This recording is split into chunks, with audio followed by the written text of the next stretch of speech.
Hello everyone, welcome to environment IAS. दोस्तों, हमने एक सेशन किया था जिसमें हमने बात की थी कि न्यूज़पेपर रीडिंग क्यों इम्पोर्टेंट है सभी के लिए, स्टूडेंट्स के लिए भी, पेरेंट्स के लिए या किसी भी जो है नागरिक के लिए, किसी भी व्यक्ति के लिए अखबार पढ़ना क्यों जरूरी है।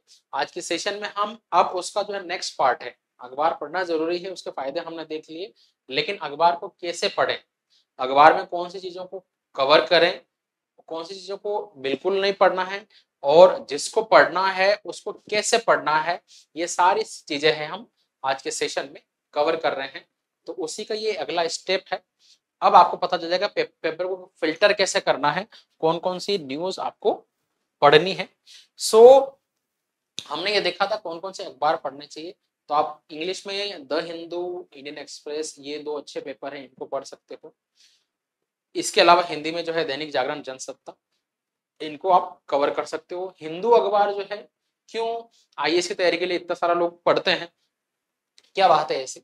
आप ये देखना कि और सारे न्यूज़पेपर और हिंदू, इंडियन एक्सप्रेस में जनरली फर्क ये होता है, जब आप हिंदू में आप कोई आर्टिकल पढ़ते हो ना, तो उसमें न्यूज होती है, उसमें इश्यू होता है, उसमें कॉन्सेप्ट होता है।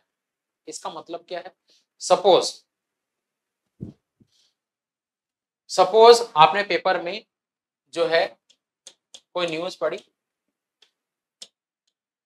जैसे मान लिया पतंजलि वाली न्यूज पढ़ी। आप सबने देखा था कि पतंजलि आयुर्वेद को सुप्रीम कोर्ट ने यह कहा है कि आपने मिसलीडिंग, आपके जो एडवर्टाइजमेंट होते हैं ना प्रोडक्ट वाले, वो मिसलीडिंग होते हैं, यानी जनता को गुमराह करते हैं। ठीक है, तो पतंजलि ने जो है, कोर्ट ने डांट लगाई थी और पतंजलि ने पेपर में बड़ा सा एड पब्लिश किया था और माफी मांगी थी। ये मुद्दा था। सपोज इसका आर्टिकल हिंदू में आएगा ना, तो वो कैसा आएगा, वो ये आएगा कि सुप्रीम कोर्ट में क्या केस चल रहा है और कोर्ट ने पतंजलि को क्या कहा है, एक एरिया तो ये। दूसरा उसमें ये आएगा, तो ये तो हो गया कि ये न्यूज हो गई। दूसरा आएगा इशू। इशू का मतलब ये है कि पतंजलि जो मिसलीडिंग एडवर्टाइजमेंट या भ्रामक जो एड देता है, जिससे जनता गुमराह होती है, उससे क्या क्या नुकसान होते हैं, वो आएगा। तीसरा उसमें ये आएगा कि ये जो मिसलीडिंग या भ्रामक जो एडवर्टाइजमेंट देता है, भ्रमित करने वाला एडवर्टाइजमेंट जो पतंजलि देता है, तो ये कौन से एक्ट का विरोध करता है, कौन से एक्ट का वोलेशन है। और लास्ट में कंक्लूजन भी आएगा। इसका मतलब ये है कि वो न्यूज को कवर करेगा, वो इश्यू को कवर करेगा, वो कॉन्सेप्ट को कवर करेगा और वो रिलेवेंट एक्ट को भी कवर करेगा। तो ये होलिस्टिक कवरेज जो होता है ना, वो। अब मैं एक चीज बताता हूँ आपको, ये न्यूज जो है किसी एक पेपर में आए जहां पर आपको खाली न्यूज कवर कर रखी हो कि पतंजलि को कोर्ट ने ये कहा, ये इस जज ने पतंजलि को इस तरीके से डांटा, ये तो ये कंप्लीट न्यूज नहीं है। कंप्लीट न्यूज ये है कि कोर्ट ने ऐसा क्यों कहा, इसके पीछे रीजन क्या है, कौन से एक्ट का वोलेशन किया, इस तरीके के मिसलीडिंग एडवर्टाइजमेंट देने से समाज को क्या नुकसान पहुंचता है, ये सारे इशू को कवर करता है, वो पेपर अच्छा होता है। तो जनरली हिंदू, इंडियन एक्सप्रेस में ये सारी चीजें इस तरीके से लिखी जाती है, इसलिए जो है हिंदू पढ़ना चाहिए। ट्रस्टेड होता है, ऑथेंटिक होता है, फैक्चुअल नॉलेज अच्छा होता है और इंपॉर्टेंट इश्यूज को इसमें फोकस करते हैं। अगर इंडियन एक्सप्रेस की बात की जाए तो भी आप कह सकते हो कि बहुत अच्छे आर्टिकल आते हैं और अगेन होलिस्टिक वे में आर्टिकल को कवर इसमें किया जाता है। ठीक है, अब पेपर में सबसे पहले तो कैसे पढ़ना चाहिए आर्टिकल को, जो स्टूडेंट तैयारी कर रहे हैं एग्जाम की, वो आर्टिकल को कैसे पढ़ना चाहिए। सपोज ये कल के पेपर में न्यूज आई थी, 50 years ago India conducted its first ever nuclear test. ये एक आर्टिकल आया था 50 साल पहले, 19 जून को भारत ने जो है पोखरण में नाभिकीय टेस्ट किया था, न्यूक्लियर टेस्ट किया था। तो उसको 50 साल हो गए हैं, तो इस पे आर्टिकल आया था। सपोज ये आर्टिकल जो है पेपर में आया है, तो इसको कैसे पढ़ना चाहिए, इसमें काम की चीजें कौन कौन सी है। ठीक है, तो ये ऐसा लिखा हुआ होता, 50 years ago India conducted first nuclear test in Pokhran, codenamed Operation Smiling Buddha. With this, India had entered into League of Nations with nuclear capability. An article dated May 1974 says India successfully conducted जो है nuclear test वगैरह, ये सारा article लिखा हुआ। ठीक है, आप जब अखबार पढ़ते हो तो क्या करना है आपको, अखबार स्टूडेंट के लिए कह रहा हूँ, आपको क्या थोड़े थोड़े नोट्स बनाने, फैक्ट ढूंढने हैं। तो बेसिकली ये जो न्यूक्लियर टेस्ट कब हुआ था, ये 19 मई 1974 को हुआ था। इस डेट को मार्क करना है और नोट्स की डायरी में अलग से लिख लेना है। ये जो न्यूक्लियर टेस्ट हुआ था इसका नाम क्या था, इसका नाम था operation smiling Buddha, code name था। ये इंडिया का फर्स्ट न्यूक्लियर टेस्ट था। इस टेस्ट को करने के बाद इंडिया कौन से कंट्रीज की लिस्ट में आ गया था। तो इस तरीके के फैक्चुअल चीजों को नोट्स में लिखना है। बाकी बहुत सारा बोल बच्चन भी होगा, उसको पढ़ना पूरे को है, लेकिन ये जो फैक्चुअल नॉलेज है इसको अलग से नोट्स की डायरी में लिख लो।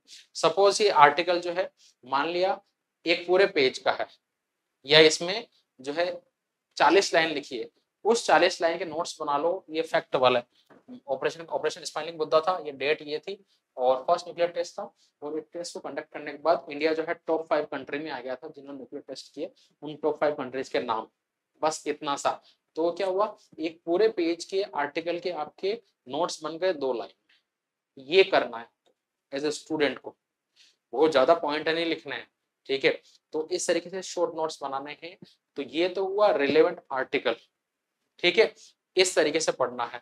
अब अखबार में कौन सी चीजें पढ़नी है और कौन सी नहीं पढ़नी है, इसको लेके बहुत ज्यादा कंफ्यूजन होता है। कुछ ऐसे न्यूज है जिनको बिल्कुल भी आपको टच नहीं करना है। अभी चुनाव है लोकसभा, तो पॉलिटिशियन जो है भाषण दे रहे हैं और एक दूसरे के बारे में बुराइयां कर रहे हैं, वो खबरें बिल्कुल नहीं पढ़नी है। स्पोर्ट्स की न्यूज को जनरली अवॉइड करना है। किसी भारत ने जो है आईपीएल में, आईपीएल चल रहे हैं, तो आरसीबी ने जो है चेन्नई सुपर किंग को हरा दिया है, ये न्यूज आपके आईएएस एग्जाम में कभी नहीं आएगी, ना ही जो है आरएएस में आएगी, इस पर नहीं पढ़ना है, ठीक है। तो नेता एक दूसरे के ऊपर जो आरोप लगाते हैं वो इररिलेवेंट न्यूज होती है। कोई भी लोकल न्यूज, कर्नाटका में जो है एक बस पलट गई, उसमें 10 लोग मर गए, ये न्यूज हमारे एग्जाम के काम की नहीं है, ठीक है। तो कौन कौन सी, Delhi CM Arvind Kejriwal dare PM to get Aam Aadmi Party leader arrested, says they will visit BJP office on May 19। ऐसे न्यूज, नेता पॉलिटिशियन ने कुछ कहा, ठीक है, किसी को चेतावनी दी, ये चटखारे वाली जो खबरें होती है ना, वो नहीं पढ़नी है, ठीक है। मोदीज धाकड़ government brought down wall of article 370, PM in Ambala, PM ने अंबाला में कोई भाषण दिया, उसमें कुछ कहा, इररिलेवेंट, ठीक है। कांग्रेस चीफ खड़गे dismiss Modi's claim on article 370, Ram temple accusing the PM of inciting division. तो अगेन किसी पॉलिटिशियन ने कुछ कहा, that is irrelevant to us, ठीक है। तो नेताओं के जो है इस तरीके के भाषण, ठीक है, एक दूसरे के ऊपर आरोप लगाना, ये इररिलेवेंट है। स्पोर्ट्स की न्यूज, मूवी की न्यूज, करण जौहर ने किसी को कुछ कहा, कोई नई पिक्चर रिलीज हुई, ये सारी चीजें इररिलेवेंट होती है। तो बल्क मेजोरिटी जो पेपर में ऐसी खबरें होती है, इनको टालना है। तो पढ़ना कौन किसको है, ठीक है। सपोज भारत के प्रधानमंत्री मोदी, श्री नरेंद्र मोदी जी ने, भारत के प्रधानमंत्री श्री नरेंद्र मोदी जी ने कोई नई स्कीम अनाउंस की,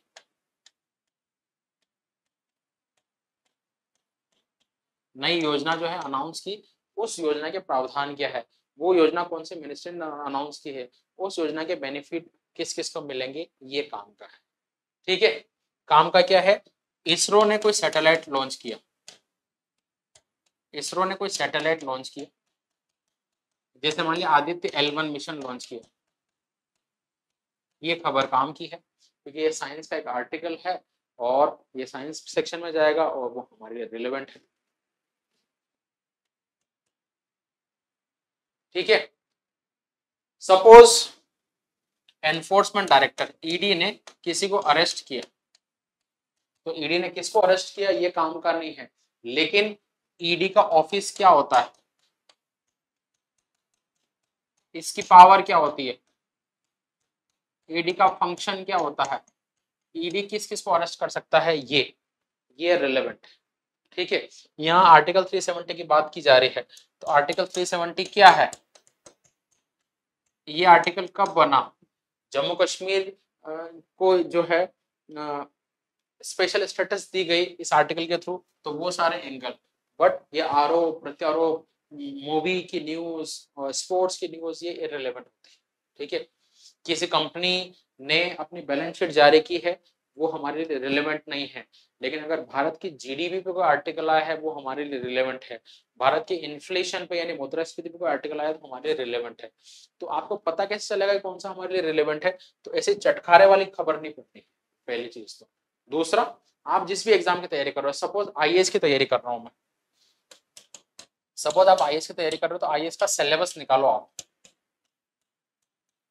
आईएएस का सिलेबस निकालो और देखो कि उसमें किस टाइप सिलेबस में क्या क्या है, करंट अफेयर में क्या क्या है, हिस्ट्री, ज्योग्राफी, पॉलिटी, इकोनॉमी, तो किस किस टाइप के क्वेश्चन आते हैं। आप आरएस की तैयारी करो, आरएस का सिलेबस निकालो और उसको देखो कि किस टाइप का सिलेबस में क्या क्या है। सिलेबस के हिसाब से आपको पता लग जाएगा मेरे काम की न्यूज क्यों है, क्योंकि आपके सिलेबस में होगा भारत सरकार की योजनाएं, ठीक है, आपके सिलेबस में होगा इकोनॉमी, उसमें जीडीपी होगा, उसमें इन्फ्लेशन होगा, उसमें एम्प्लॉयमेंट यानी रोजगार होगा, आपके सिलेबस साइंस टेक होगा जिसमें स्पेस टेक्नोलॉजी, बायोटेक, नैनोटेक होगी।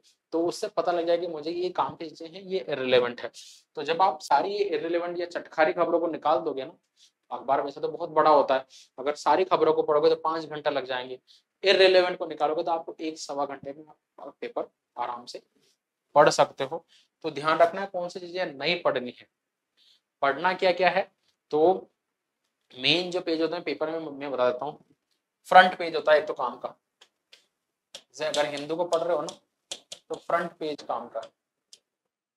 दूसरा काम का पेज होता है एडिटोरियल वाला या ओपिनियन वाला जो पेज होता है। तीसरा जो हिंदू में काम का आर्टिकल जो पेज होता है वो होता है एक्सप्लेन सेक्शन। फिर काम का होता है बिजनेस वाला जो पेज आता है वो, और फिर काम का होता है ग्लोबल वाला पेज, ये मेनली। और एक होता है साइंस सेक्शन वाला आर्टिकल, साइंस सेक्शन वाला पेज, ये सारे पेज काम के हैं। फ्रंट पेज पर अगेन चटकारी खबर को नहीं पढ़ना है, लेकिन कोई मुद्दा हो, न्यूज नहीं, कोई मुद्दा हो जहां पर संविधान यानी कि जो है पॉलिटी, राजव्यवस्था से कोई रिलेटेड कोई आर्टिकल हो, साइंस से कोई रिलेटेड कोई आर्टिकल हो, इकोनॉमी से रिलेटेड कोई अच्छा आर्टिकल हो, जहां जो सिलेबस आपके सिलेबस में मेंशन हो उसको पढ़ना फ्रंट पेज से। एडिटोरियल या ओपिनियन सेक्शन में दो एडिटोरियल आते हैं, एक ऊपर और एक नीचे आता है।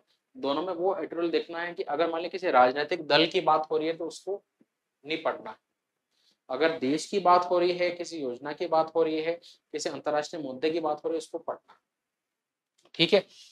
फिर एक्सप्लेन सेक्शन में, आजकल हिंदू में एक्सप्लेन सेक्शन में रोज जो है 2 मुद्दे आते हैं, उन दोनों मुद्दों को पढ़ना है, वो काम के हैं, रिलेवेंट है।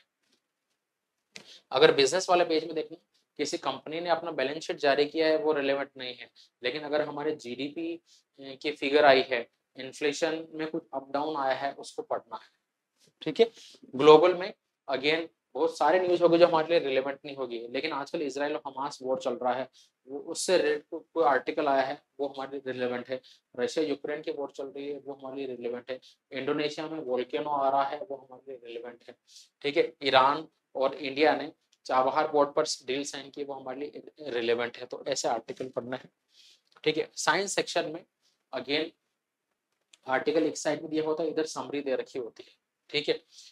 अगर आर्टिकल स्पेस टेक्नोलॉजी का है तो उसको पढ़ो, ठीक है। बायोटेक का तो उसको पढ़ो, और बहुत ज्यादा क्लिष्ट और कॉम्प्लिकेटेड लैंग्वेज है तो समरी पढ़ लो इधर साइड, इस तरीके से। तो अगर आप टारगेटेड वे में पेपर पढ़ोगे तो 1 सवा घंटे में आपका पेपर हो जाएगा। और नोट्स किस तरीके से बनाने हैं वो मैंने आपको बता दिया, शॉर्ट नोट्स से बनाना ज्यादा जो है वो नहीं करना है।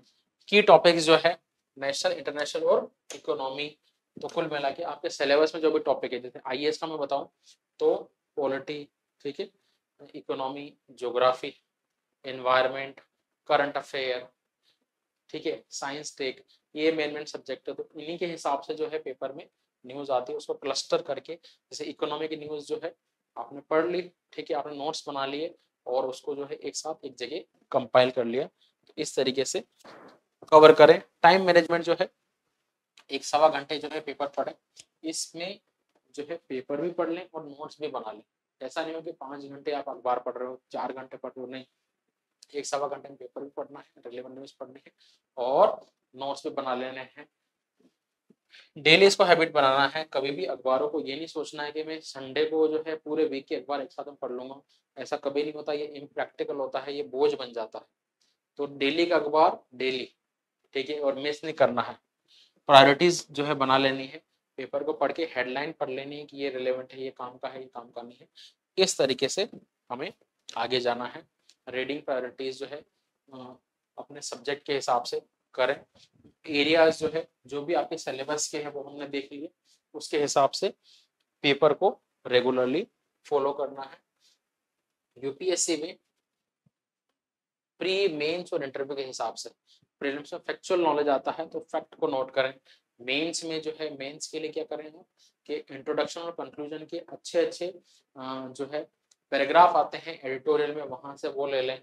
ठीक है, सुप्रीम कोर्ट का कोई जजमेंट आया है उसको ले लें, किसी कमेटी की रिकमेंडेशंस आई है उसको ले लें, तो उस हिसाब से नोट्स बनाते जाएं, मुद्दों का प्रॉपर विश्लेषण करें, तो यूपीएससी के लिए बहुत फायदेमंद रहेगा। नोट्स जो है किस तरीके से बनाने हैं, तो आप कैटेगरी वाइज नोट्स बनाएं। सपोज आपने एक महीने का पेपर पढ़ लिए हैं, आपने आपकी जो नोट्स की डायरी है उसमें साइंस सेक्शन के जो भी आर्टिकल आए वो एक साथ कंपाइल कर लें ऐसे। पॉलिटी सेक्शन के जो भी आर्टिकल आए हैं उनके नोट्स जो है एक साथ में ऐसे बना लें। आप सॉफ्ट कॉपी बना सकते हैं, आप हार्ड कॉपी बना सकते हैं, जैसा भी आपको फ्रेंडली लगे। आजकल जो है लोग सॉफ्ट कॉपी में बना रहे हैं, तो सॉफ्ट कॉपी में भी आप बना सकते हैं। तो इकोनॉमी के एक महीने के जो आर्टिकल है इस तरीके से, तो पूरी जो आपके नोट्स की कॉपी है उसको अलग अलग टुकड़ों में बांट लें। शुरू के जो है 30 पेज जो है इकोनॉमी के हैं, उसके बाद के 30 पेज जो है ज्योग्राफी के, उसके बाद के 30 पेज जो है साइंस के हैं। साइंस की न्यूज सारी एक साथ में, इकोनॉमी की एक साथ में, इस तरीके से बनाते जाए कैटेगराइज करके। ठीक है, शॉर्ट रखें कि अगर मान लें पूरा पूरा पूरा आर्टिकल है तो उसके बारे में जो मेन फैक्ट है उसको एक साथ एक जगह लिख लें और उसको लगातार रिवाइज करते रहें। इस तरीके से आपको पेपर पढ़ना है। पेपर में रिलेवेंट न्यूज कौन सी पढ़नी है ये आपको सिलेबस से पता चलेगा। रेगुलरली पेपर को फॉलो करें। Thank you very much.